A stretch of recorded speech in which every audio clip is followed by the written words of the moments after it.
Buenas tardes, chicos, bienvenidos. Me da mucho gusto tenerlos por acá. Me da, como siempre, mucho gusto estar con ustedes enseñándoles una clase más. El día de hoy vamos a seguir hablando de sociedad mexicana, pero aparte pues, nos vamos a tomar un ratito para que les explique las situaciones de las fechas recientes, para que sepan qué es lo que va a pasar y todo lo que se va a hacer, todo lo que se va a armar en el futuro con su escolaridad.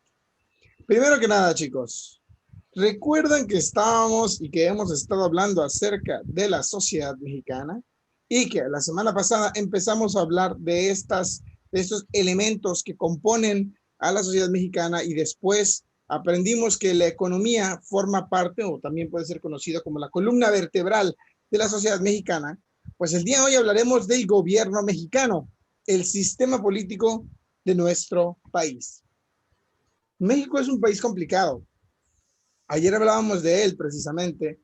Les platicaba acerca de cómo algunas de las políticas económicas que se aplicaron en el país acabaron resultando en oligarquías, monopolios, oligopolios, violencia, represión y últimamente violaciones a la libertad de expresión y un montón de problemas más de los que podríamos hacer una lista interminable y criticar a nuestro país. Pero bueno, antes de hacer eso, aprendamos un poquito respecto a la materia que nos concierne hoy. ¿Cómo funciona el sistema político de nuestra sociedad mexicana? Es muy fácil. Primero que nada, necesitamos saber qué es un sistema político. Un sistema político son el conjunto de instituciones que regulan y organizan los asuntos y relaciones gubernamentales en un Estado. Las instituciones u organizaciones creadas por y para el Estado para que todos los asuntos y relaciones relevantes para el gobierno continúen en funcionamiento en tiempo y forma y en ocasiones en contacto con las personas. La Secretaría de Educación es parte del sistema político, por ejemplo. Es una de las múltiples instituciones que existen en nuestro país y que de alguna forma regulan y organizan asuntos gubernamentales como el tipo de educación que los ciudadanos mexicanos merecen y necesitan. La Secretaría de Economía es otra institución del sistema político mexicano. La CNDH, la Comisión Nacional de los Derechos Humanos, es otra institución. El INE es una institución. Y todas esas instituciones y organizaciones políticas conforman el sistema político de México. Consideren que el sistema político de México es como raíces con todas sus ramificaciones que se extienden a lo largo de todo nuestro país y parten desde un sistema gubernamental central. ¿Ok? Y de eso hablaremos en un instante. Ahora, algo complicado de comprender o un concepto que a veces nos cuesta trabajo, sobre el que nos cuesta trabajo comprender las cosas, es un estado. Porque nosotros pensamos en estado y de inmediato nos pensamos que nos referimos a cualquier estado que conforma parte de una república, como por ejemplo Campeche o Nuevo León o Durango o Guerrero, o pensamos en los estados con los que tenemos más contacto americanos, como Texas, Nueva York, etcétera, etcétera, etcétera, ¿no? Pues chicos, un estado no es solamente una conglomeración o una ciudad o un conjunto de municipios. En realidad se reconoce como estado en un concepto político como una forma de organización social que cuenta con partes o elementos que lo componen. Instituciones soberanas, es decir, un gobierno político que actúa por sí mismo, que regulan la vida de cierta comunidad de individuos, es decir, con reglas que comandan e instituyen a una población y en el marco de un territorio nacional, es decir, que tienen una tierra en la cual se distribuyen. Un estado, en un término de derecho, de política, es cualquier territorio que tiene un sistema de gobierno, leyes propias, ciudadanos y un territorio. Entonces, nuestro país, nuestra nación mexicana, es un estado, una forma de estado. Por ejemplo, cuando hablamos de los estados tradicionales, hablamos de las antiguas civilizaciones y cuáles fueron las primeras grandes ciudades que se crearon, ¿no? Los primeros territorios. Cuando hablamos de un estado, en términos de derecho, hoy Estamos hablando de cualquier territorio que cuente con población, leyes propias, una forma de gobierno y, y territorio. Eso es todo. Sencillísimo. México es un estado. Los Estados Unidos son un estado. Canadá, Francia, Italia, Inglaterra, Kazajstán, Uzbekistán y todos los stands que están ahí, Egipto, China, Japón, todos ellos son estados. ¿Por qué? Porque son un territorio con ciudadanos, con reglas, con instituciones soberanas. Punto final. ¿Qué conforma entonces al Estado mexicano? ¿Y cuáles son los elementos que constituyen al Estado y sus características? Un Estado se compone de población, un número de personas que habitan el territorio y que se distribuirán a lo largo de todo este. No tiene mucho caso tener un estado donde no haya una gran cantidad de población. La población es la que explotará y mejorará el estado de vida que se vive en un estado. Válgase la redundancia, sé que suena muy redundante, pero así es. ¿Qué también se puede vivir dentro de un estado? Dependerá casi enteramente de las costumbres y las políticas que adopta su población. Un estado donde la población se encuentra en guerra tendrá malas calidades o malas circunstancias para vivir. Un estado donde la población se encuentra disconforme, pues tendrá problemas con el gobierno y de protesta todo el tiempo. Entonces, la población es un elemento esencial de un estado.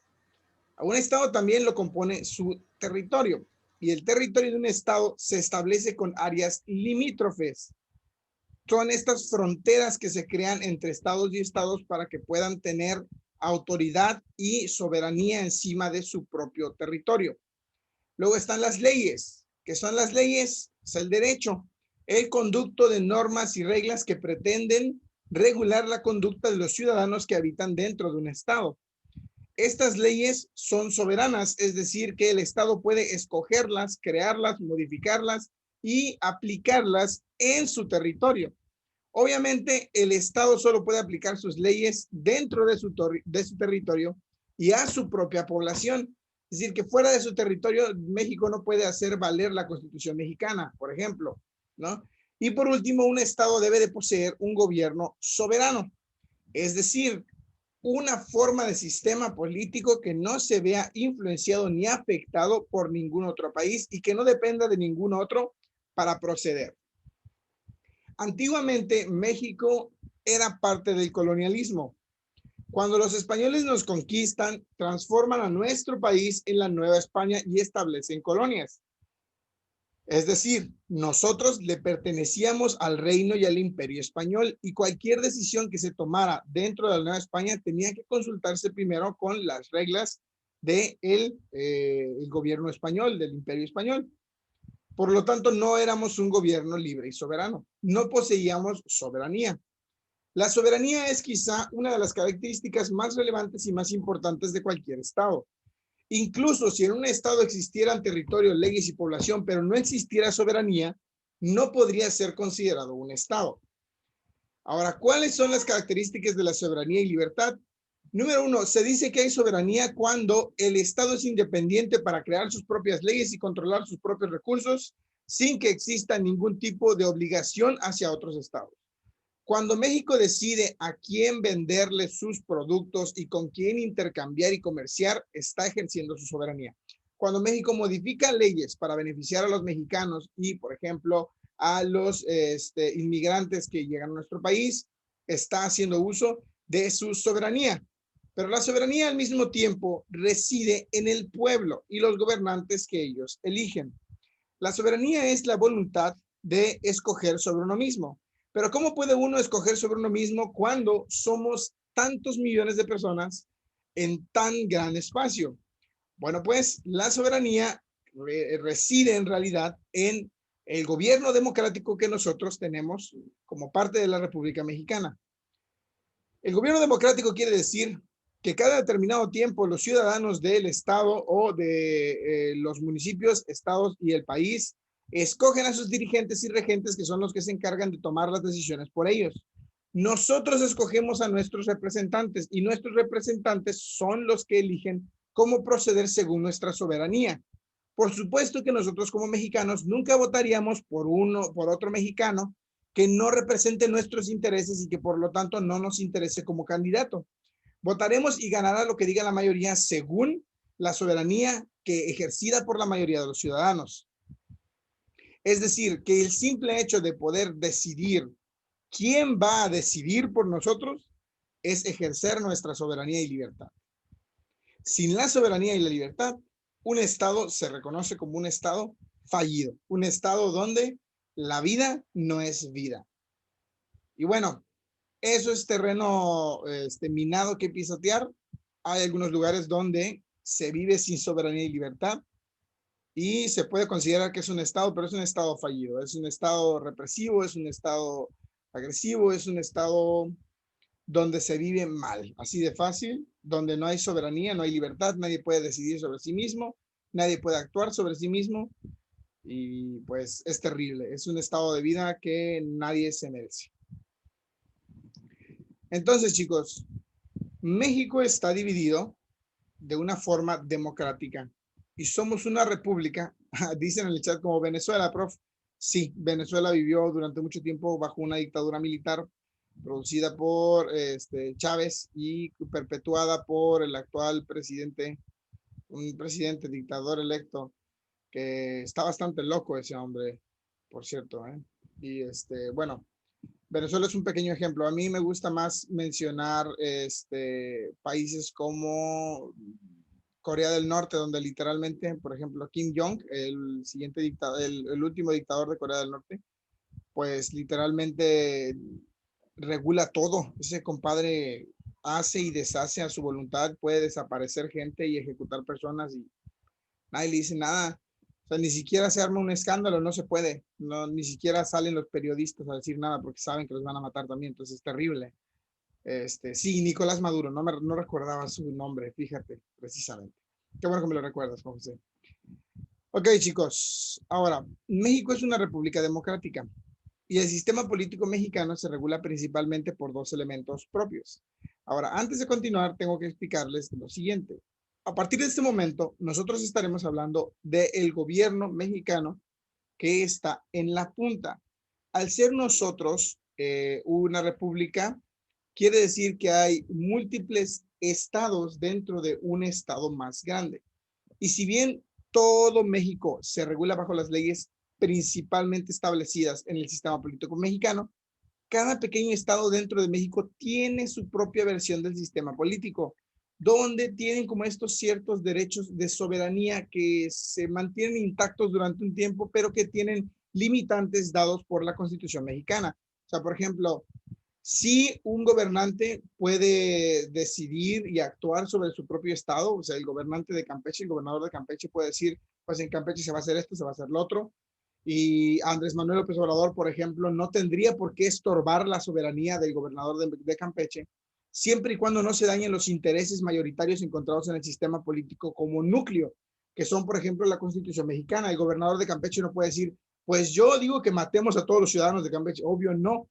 La Constitución mexicana no le permite actuar de esa forma porque tiene limitantes. O sea, y si dijera el gobernador de Campeche, ¿saben qué? Campeche se separa de México, tampoco puede, porque sería dañar los intereses del Estado. Entonces, vamos a centrarnos en los poderes digamos así, el sistema político mexicano en su núcleo, el que se encuentra hasta arriba, ¿no? Porque como somos demócratas y todo nuestro país está dividido de forma, en forma de una república, pues cada municipio tiene sus alcaldes y presidentes municipales y los municipios componen un estado, pero el estado tiene un gobernador y los estados componen a México y México tiene un presidente, ¿no? Pues entonces nosotros nos vamos a centrar en el sistema político que se encuentra en la cúspide.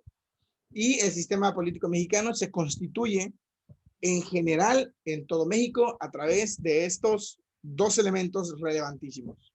Número uno, la Constitución mexicana, la Carta Magna de leyes y normas que someten al ciudadano mexicano a sus derechos y obligaciones. Por otro lado, los tres poderes, de los cuales hablaremos en un minuto. La Constitución mexicana decimos que es nuestra carta magna de información y ley y regla, perdón. Técnicamente, la Constitución Política de los Estados Unidos Mexicanos ve su primera forma en 1824, cuando, basados en los documentos que habían dejado los españoles como regla y forma en nuestro país, creamos una forma de constitución en 1824 que regula a los ciudadanos mexicanos ya desprendidos de la ley española posteriores a la independencia de nuestro país. Sin embargo, esa forma constitutiva no favorecía del todo a todos los ciudadanos mexicanos y por lo tanto a nuestra ley máxima se le hicieron modificaciones, muchas de ellas promovidas por el Congreso Constituyente de 1917 en épocas de la Revolución Mexicana, cuando se protestaba por los derechos y la voluntad del mexicano. Ahí el responsable en ese entonces de la presidencia, Venustiano Carranza, decidió que se modificara la Constitución para que nos favoreciera a nosotros como mexicanos. Es muy importante que sepamos que la Constitución, nuestra Constitución, señores, define todo lo relativo a nuestros derechos, nuestras obligaciones, nuestra formación, organización, límites y el funcionamiento completo del gobierno. La Constitución que sigue vigente hasta ahora lleva más de 100 años y es la del 5 de febrero de 1917. Ahora, que tenga 100 años no quiere decir que la Constitución no se haya modificado. La Constitución en muchas ocasiones ha sido modificada y ha sido alterada para tanto legislar y encontrar nuevas leyes sobre las cuales basar el beneficio humano, así como también vetar, es decir, cancelar o derogar algunas leyes mexicanas que ya no deben de seguir existiendo porque sistemáticamente reprimían, dañaban o lastimaban al pueblo mexicano. ¿De qué consiste la Constitución o qué es lo que podemos encontrar dentro de nuestra Constitución? Dos cosas muy importantes que son la base de todos nuestros derechos: las garantías individuales y nuestros derechos sociales. Las garantías individuales, señores, son todos los derechos que nosotros obtenemos y se nos reconocen como seres humanos por el simple y sencillo hecho de nacer en este país. Desde el instante en el que nosotros nacemos en México, adquirimos, las garantías individuales, que son nuestra protección a través de las leyes y el derecho. Son los derechos básicos para que un ser humano viva con dignidad y decoro, inherentes de nuestra persona. No importa si somos indígenas, si somos blancos, negros, altos, chaparros, güeros, si nacimos con una deformidad, si nacimos con un cromosoma menos o un cromosoma más, si nacimos hombres, mujeres, hayamos sido lo que hayamos sido, nosotros obtenemos estos derechos de forma instantánea e inherente desde el segundo en el que nacemos. ¿Y en qué consisten o cuáles son las garantías individuales? Bueno, que pensé que lo tenía por acá. Las garantías individuales, chicos, son simple y sencillamente las libertades que nosotros merecemos y que son básicas y únicas de nosotros como seres mexicanos. Por ejemplo, la libertad de profesión, escoger qué quieres ser de grande, es una garantía individual. Acceder a la información, es decir, obtener toda la información que tú quieras, cuando tú la quieras, porque te la mereces y porque es justo que tú la obtengas y sepas lo que pasa en tu país, es una garantía individual. La libertad de expresión, que tú seas libre de hablar y de decir y de exigir, eso es también una garantía individual. La libertad de asociación, es decir, que tú escojas con quiénes asociarte, ya sea que te cases, que fundes una empresa con algunos compadres, que inicies un changarro con tu primo. La libertad de asociación es una garantía individual. El acceso a la justicia y la protección jurídica, que en caso de que se te acuse de un crimen, por ejemplo, o alguien haya atentado contra ti, puedas acceder al sistema judicial mexicano y que este sistema judicial provea tu vida de justicia, ya sea dándote lo que te mereces o dándole a quien te dañó lo que se merece. O sea, que esta garantía individual indica que nosotros simple y sencillamente por el hecho de ser mexicanos merecemos un juicio justo. La libertad de creencias es una garantía individual también, que significa que nosotros podemos creer en cualquier religión que querramos. Y la libertad la propiedad privada. Es decir, que nosotros somos capaces de obtener y comprar áreas que sean para nosotros mismos y sobre las cuales podamos decidir y actuar. O sea que nadie se meta a la fuerza en nuestra casa, que nadie trate de robárnosla o de quitárnosla así porque sí, etcétera, etcétera, etcétera. Luego están los derechos sociales. Los derechos sociales ya son un poquito más arriba de las garantías individuales, pero también son para la vida no regulera. Ahora, los derechos sociales responden en su mayoría a lo que necesitamos para tener una mejor calidad de vida, como por ejemplo la satisfacción de la educación, de la retribución por el trabajo, o sea, que te paguen en el trabajo, no estés trabajando gratis, te paguen lo que te mereces, las condiciones laborales, etcétera, etcétera, etcétera. Por ejemplo, una garantía, un derecho social es el derecho a la educación laica y gratuita, que como mexicano tú puedas estudiar la educación básica sin que se te cobre un solo peso y sin que te estén influenciando por ideologías religiosas que no apliquen con tus creencias principales. Otro derecho social son los derechos laborales, como yo les decía antes. Todos los derechos, por ejemplo, respecto a la no explotación, a que tus jefes no abusen de tu empleo, a la justa retribución, es decir, que se te pague lo que se merece, lo que te mereces por derecho. De hecho, si te pagaran menos del salario mínimo, aquí en México estarían infraccionando tus derechos sociales, tus derechos laborales, ¿no? Y, por ejemplo, los derechos que se le otorgan, los derechos especiales de protección a los indígenas, son también derechos sociales. Y todos estos se pueden encontrar en la Constitución. Algunos de los artículos más importantes de la Constitución son, por ejemplo, el artículo 3, que dice que todo individuo mexicano tiene derecho a recibir la educación y se establece que debe ser gratis, que es obligatoria hasta el nivel medio superior, hasta el bachillerato. O sea que el bachillerato lo pueden estudiar gratis. A la universidad ya cuesta un bar. El artículo 27 también es importante, que es la propiedad de tierras y aguas comprendidas dentro de los límites del territorio nacional.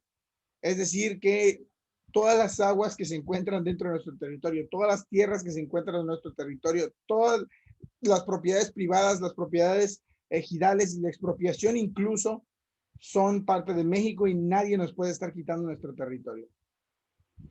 El artículo 123 también es importante, dice que todo ciudadano mexicano merece tener un trabajo digno. Así es, tiene derecho a acceder a un trabajo digno.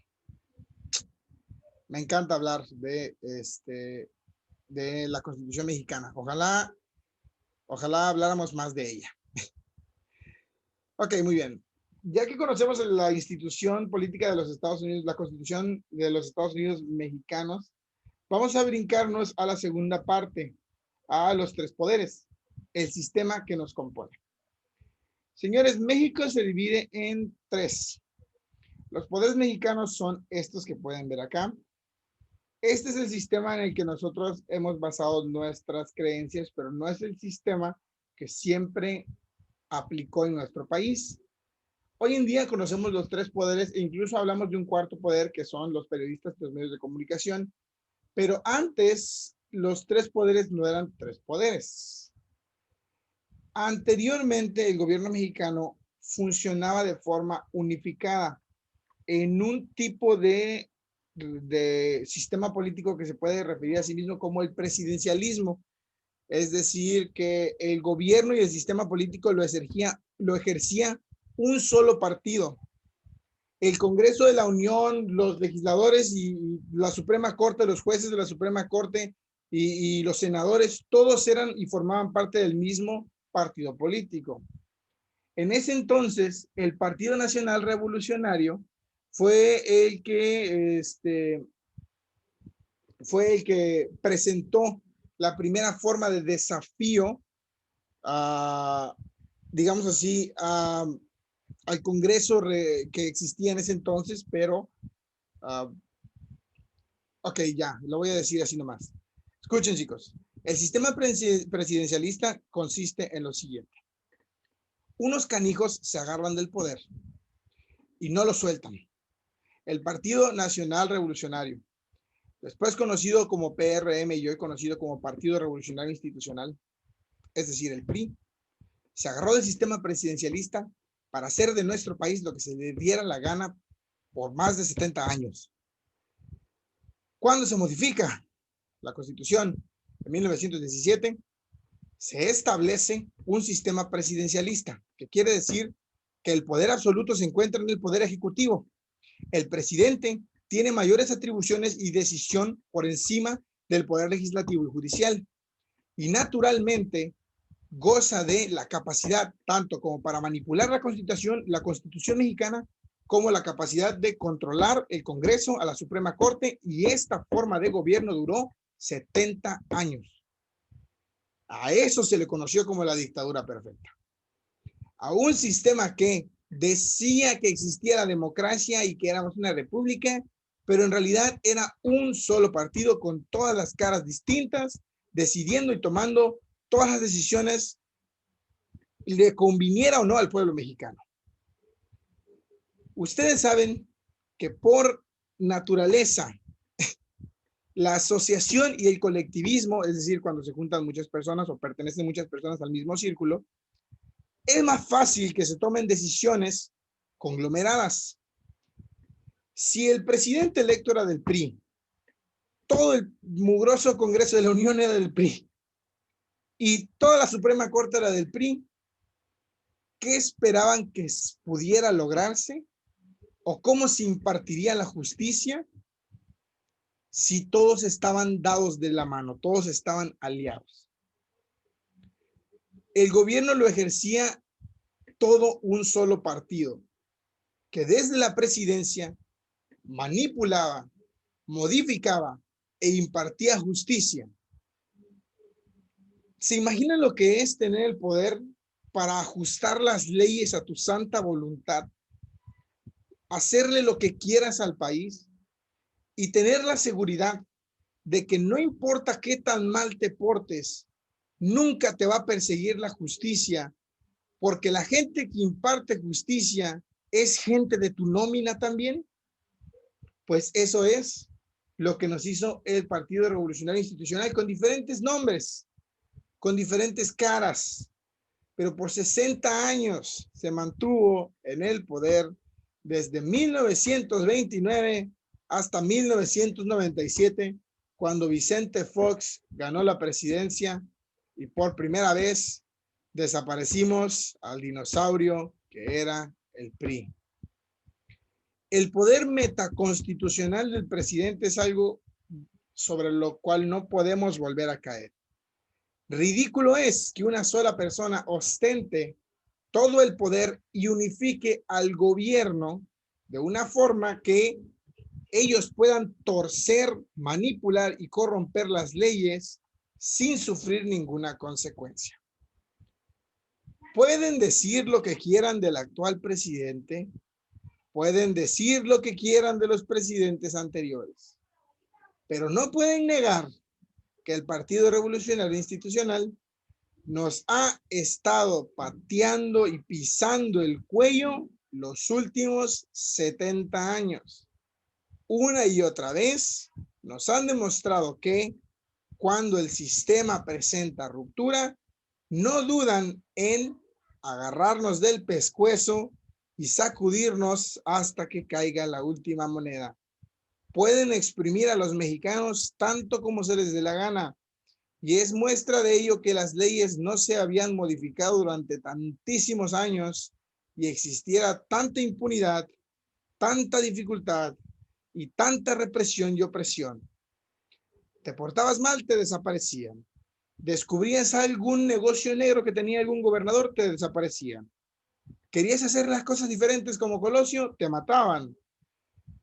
Y durante mucho tiempo eso continuó así y continuará así. Yo no voy a permitir que este país olvide, y se lo voy a recordar a todos tantas veces como pueda, que las elecciones pasadas, con tal de que no ganara el partido de Morena, el Movimiento de Regeneración Nacional, el Partido de Acción Nacional y el Partido Revolucionario Institucional unieron esfuerzos. El PAN y el PRI se juntaron. Esos canijos son la misma tontería, son los mismos oligarcas, los mismos abusivos, los mismos corruptos que siempre se la pasan amamantándose del pueblo mexicano. Y la neta, qué hartazgo y qué miedo que el pueblo mexicano no lo sepa. Los tres poderes son y fueron durante mucho tiempo una forma falsa de democracia ilusoria que nos dieron a nosotros como para decir, nosotros los representamos. Y la verdad es que no nos representan. ¿Cómo nos van a representar un montón de viejos que tienen su poder suficiente y dinero suficiente para dormirse en el trabajo, discutir ocasionalmente y constantemente seguir la corriente? La mayoría de los senadores y jueces que están ahí solo hacen lo que sus jefes les dicen que hagan y no miran por el beneficio de nuestro pueblo. Esa es la realidad de nuestros tres poderes. Y durante un rato traté de no decirlo con tanta crueldad porque de verdad les juro que me gusta pensar que soy imparcial y que no estoy tratando de influenciar a nadie en sus ideologías políticas. No me gusta que digan, es que el profe está con AMLO. La neta no. La neta no. Yo, la última vez que voté, cancelé mi voto y dejé que la gente hiciera del país lo que se le diera la gana. Yo ya sabía que iba a ganar Andrés Manuel López Obrador, pero pues, yo cancelé mi voto y no estoy a favor ni en contra de ningún partido político, solo estoy a favor del pueblo mexicano y de nuestro país, a quien le han hecho lo que se le da la gana durante muchos años. No me gusta decir, es que el profe no le va al PRI, es que el profe no le va al PAN, es que no estoy ciego, niños. Puedo ver claramente en las elecciones, en la historia, en la sociedad, en la cultura mexicana, que estos canijos se han agarrado y se han colgado de nuestro país y lo han arrastrado entre el lodo hasta el cansancio. Negar que existe la corrupción, negar que el PRI, el PAN y muchos otros partidos políticos no tienen ni el más mínimo interés en nuestra patria y lo único que quieren es enriquecerse, es estar bien ciego. Yo no sé si fue una decisión acertada unirse a Andrés Manuel López Obrador, porque como presidente tampoco es que haya hecho la gran cosa. Consideren que Andrés Manuel no va a arreglar en 6 años lo que se viene haciendo desde hace 70 y que los hilos y las redes de corrupción van más lejos de lo que ustedes se pueden imaginar. Solamente es cuestión de fijarse en un escalafón empresario, cómo funcionan las cosas. Piensen en Pemex, piensen en todas esas industrias que subcontratan, por ejemplo. Esa gente que vive de robar dinero, literalmente. Esa gente que le dan una mochada al empleado y el empleado dice, sí, con mi mochada ya la hago, pero no sabes que el de arriba le dieron una mochada más grande y el de arriba una más grande y el de arriba más y más y más. Y solo se enriquecen los ricos y nosotros que somos la clase media baja estamos apaleadísimos y ha sido tal la circunstancia que constantemente nos hacen pensar en el que no tranza no avanza, y es una realidad cruel y sanguinaria en nuestro país, porque aparentemente si no eres corrupto o no estás dispuesto a hacerlo, o vales más muerto o vales más callado para el sistema. Y nuestro sistema político es un sistema político que nos ha hecho creer en que tenemos lo suficiente y lo necesario para vivir a través de los méritos. ¿Cómo me dio coraje cuando la gente estuvo diciendo, cuando el movimiento Frena protestó y la gente salió en los carros y decían puro carro de rico. Y la gente se ofendió y empezó a decir, no es un carro de rico. Tú te esfuerzas y te compras uno de esos carros. Con trabajo todo se puede. Y para mí eso no es nada más que literalmente ser un ignorante y no tener idea de las circunstancias que rodean tu país. Ustedes saben lo difícil que es conseguir un trabajo. Ustedes saben lo complicado que es salir adelante en un México que constantemente ignora a la clase baja y contrata y ayuda a aquellos que tienen mejores formas de vida. ¿Quieres tener un trabajo? Necesitas tener tu universidad. Incluso aun cuando tengas tu universidad, te piden experiencia que no tienes. La única forma en la que uno puede conseguir trabajo en México es literalmente si tienes palanca. Y esas personas que palanquean constantemente son las que influencian sobre los demás. Un día tú eres el palanqueador, al siguiente tú eres el corrupto también. Ese es el sistema mexicano en el que nosotros creemos que se puede creer. Un sistema de méritos donde si luchas lo suficiente, vas a lograr cambiar al país. No es cierto. No podemos luchar lo suficiente, no si estamos divididos. El país está bastante jodido, disculpen la palabra, y el sistema en el que nos movemos lo está también. Esta semana escuché al candidato a la gobernatura de Nuevo León decir que la gente vive con un sueldito de 40,000 pesos muy tranquila. Y ese idiota no tiene idea de que nosotros al mes a veces no hacemos ni la mitad de eso. Hay personas que no llegan ni a los 10,000 al mes y tienen las mismas necesidades que cualquier junior de papi al que le obligan a ir al golf. Y no hay peor realidad que ver a alguien tan desconectado de la realidad mexicana tratar de lanzarse al gobierno mexicano.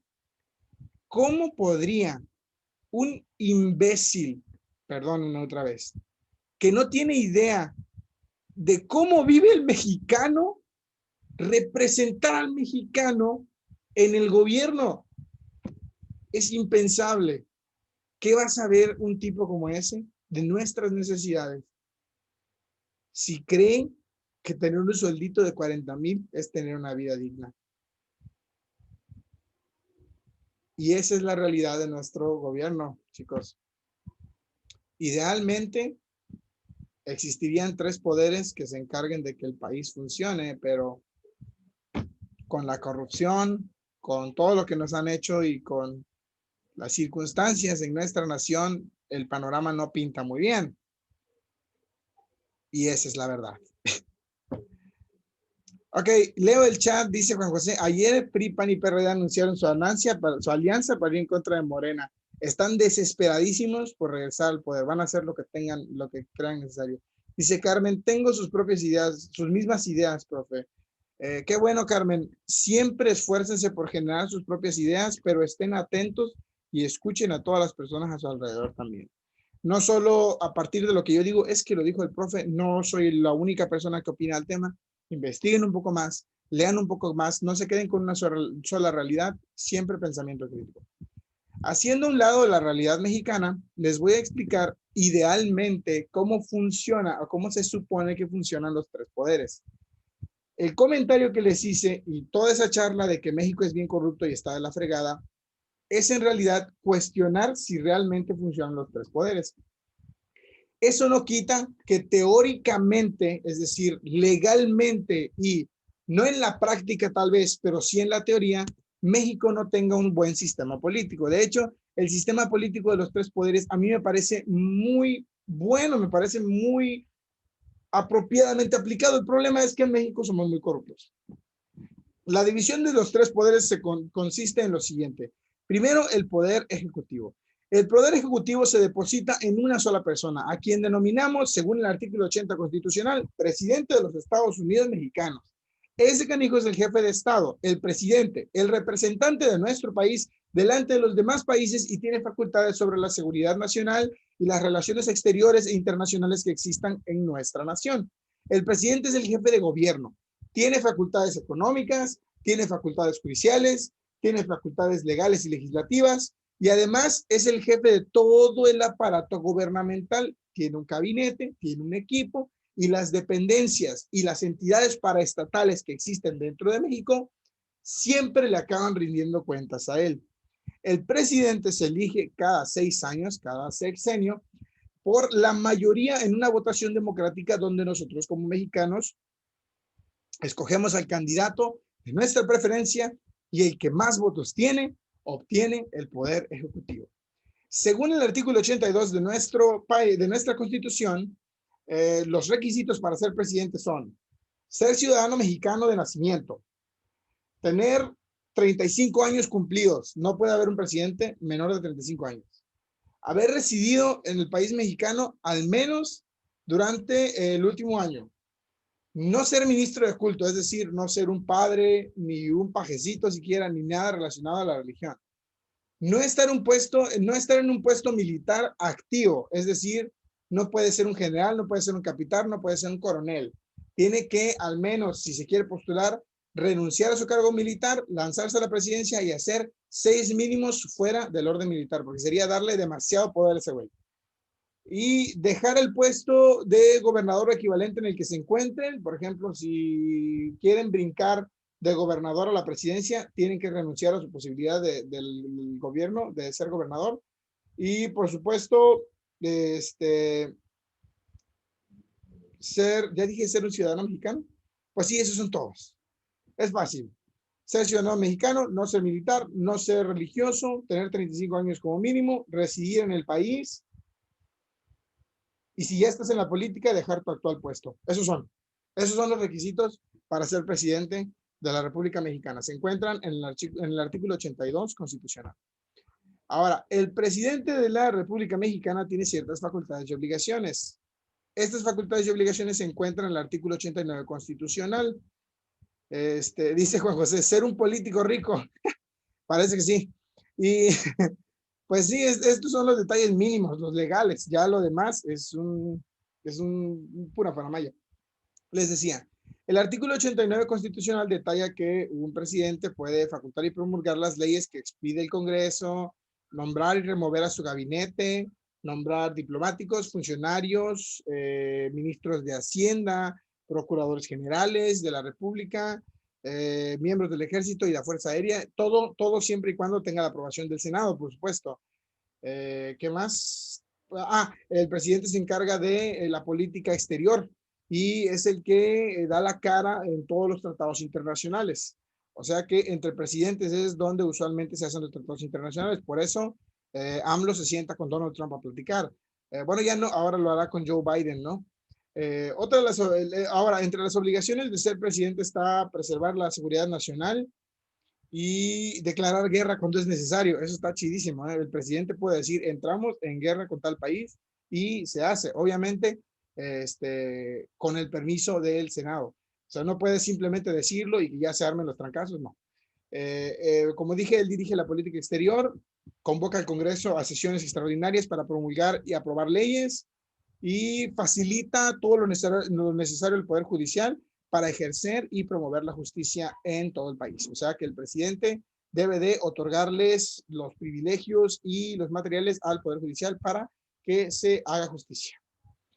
Ok, ahora, luego del presidente o abajito del presidente se encuentran a la par el Poder Judicial y el Poder Legislativo. Se supone que los 3 poderes están a la misma altura, son como un triángulo, pero pues es que sí, se necesita el permiso de uno para estar en los otros. Ninguno está por encima del otro, más bien son un triunvirato de poder, son como un triángulo. Luego está el Poder Legislativo. El Poder Legislativo está constituido por la Cámara de Senadores y Diputados. Cumplen 3 funciones básicas. Crear leyes, modificarlas, controlar las decisiones del Poder Ejecutivo, es decir, aprobar o desaprobar las cosas que quiera hacer el presidente, y representar a los ciudadanos. Esas son sus 3 funciones básicas. Eso es lo que hacen. Representarnos, aprobar y crear leyes, modificarlas y controlar que el presidente no se vuelva loco y le declare la guerra a todo el mundo. Entonces, estos señores A su vez, en el ámbito del poder federal, obviamente se dividen en senadores y diputados. Cada uno de ellos tienen ciertas funciones y, ay, ya me salí. Permítanme. Cada uno de ellos tiene ciertas funciones y dependerá precisamente del papel que deciden jugar. Obviamente los senadores tienen unas y los diputados tienen otras. Los senadores, por ejemplo, analizan la política exterior y aprueban los tratados internacionales que el presidente fomenta o quiere crear. Ratifica los nombramientos que hace el presidente, es decir, el presidente presenta su gabinete, pero los senadores los aprueban o desaprueban. Mientras que los diputados hacen, por ejemplo, evaluaciones del desempeño de la fiscalización y decidir si se procede o no se procede penalmente contra servidores públicos. Eso está genial. Los diputados deciden en qué momento se enjuicia a los servidores públicos. O sea que los diputados pueden incluso enjuiciar al presidente de la República Mexicana si tienen cómo juzgarlo y llevarlo ante la justicia. A la Cámara de Diputados la integran 500 legisladores, 300 que se eligen por mayoría relativa y 200 por representación proporcional cada 3 años, para que, entre comillas, no haya poder absolutista ni presidencialista. Esto es reciente, chicos. Antes, todo el partido era el que tenía a todos los legisladores y a todos los diputados. Ahora ya no se permite que haya una mayoría. O sea, si Morena gana el poder ejecutivo, ya no puede haber muchos legisladores de Morena en el Congreso, porque sería darle demasiado poder a un solo partido con una sola ideología política. Entonces, se eligen muchos por mayoría relativa y otros por proporcional cada 3 años. Luego está la Cámara de Senadores, que se integra por 128 legisladores electos cada 6 años, ellos se eligen por sexenios, 3 por cada entidad federativa, un total de 96 y otros 32 que se escogen proporcionalmente también, para que, por ejemplo, algunas entidades federativas que tienen necesidades más, piénsenlo de esta forma. Piensen en qué necesidades podría tener Campeche cuando lo comparamos con las necesidades que tiene el DF. El DF que tiene 31 millones de habitantes contra Campeche que no tiene ni 10 millones. Entonces, ¿ustedes creen, quiénes creen que merecen mayor representación en la Cámara de Senadores? Pues obviamente los ciudadanos del DF de forma proporcional al tamaño, a la talla y a la importancia de su estado. O sea, eso es, ni siquiera me había dado cuenta que estoy en la diapositiva equivocada, perdónenme. Eso es, matemática básica, proporcional, todo. Por último se encuentra el Poder Judicial. Estos son los que se encargan de administrar e impartir justicia. La Suprema Corte de la Justicia de la Nación es la que ejerce el Poder Judicial. Ahora, el Poder Judicial es el único de los 3 poderes que no se elige a través de elecciones democráticas. Al Poder Judicial se llega, ¿ok? Y lo constituye una serie de jueces imparciales. Se supone que para que se pueda extender justicia debe de haber objetividad e imparcialidad, es decir, que nadie debe estar al favor de nadie.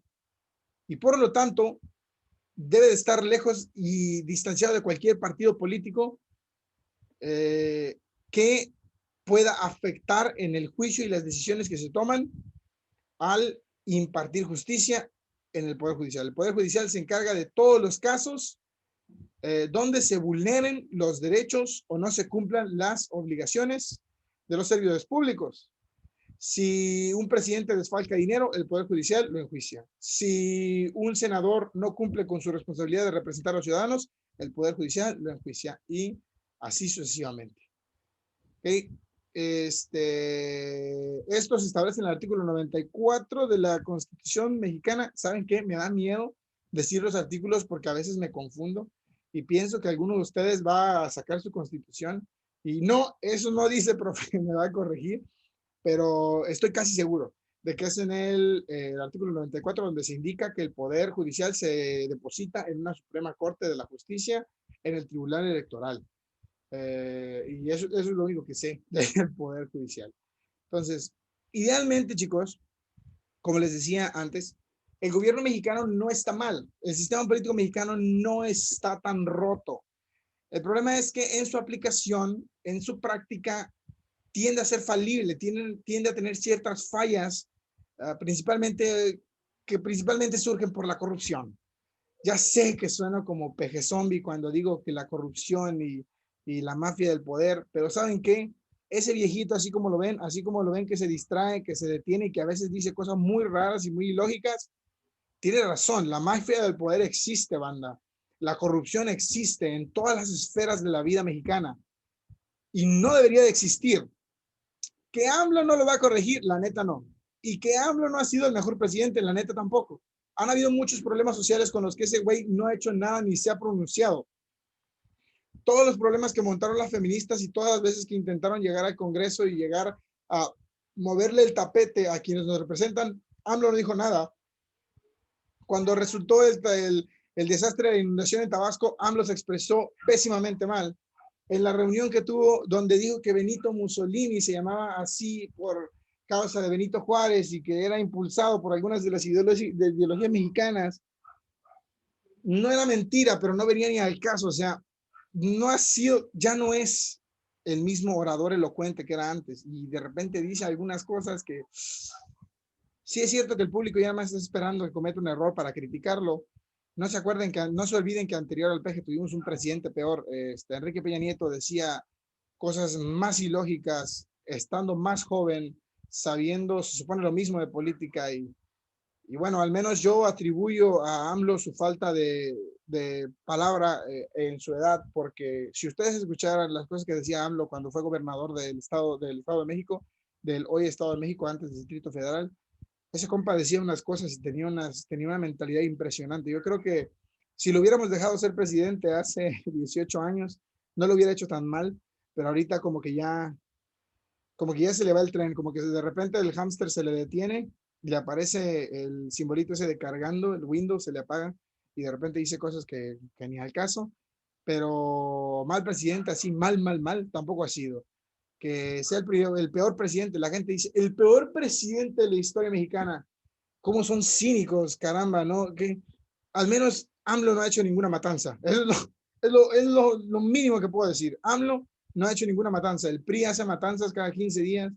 AMLO no ha hecho ninguna. No ha habido ningún escándalo de gente desaparecida ni muerta, al menos.